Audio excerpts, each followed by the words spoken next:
Yeah, that's right, Lauren. And listen, federal workers from air traffic controllers to military members, they're still holding out hope for a potential deal here. That bipartisan stopgap bill could potentially keep the lights on until mid-November, but there's obviously no guarantee there. And with this deadline now just a few days away, we're learning more about who here in the Triangle would be the most impacted by a potential shutdown.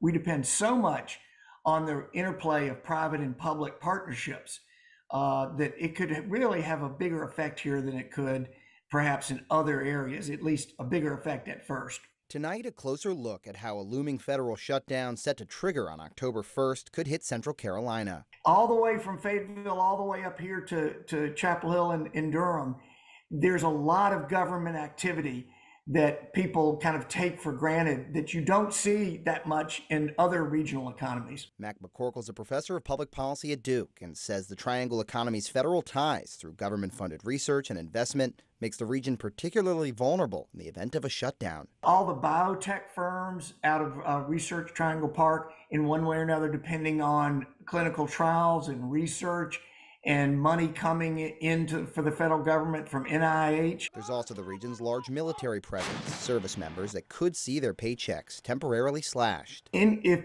payments for wages and salaries have to be cut, the military could feel that effect very much. And the military is very much involved in the research and the education. McCorkle also warning of the potential impact for the Triangle's growing 65-plus community. While spending on Social Security, Medicare, and Medicaid could be deemed essential and protected, a shutdown would force some hard decisions. The problem is not that people wouldn't try to protect it, is that's so much of the money in the budget. So if this continues to go on, they're not going to be able to find those reserve funds to make those payments.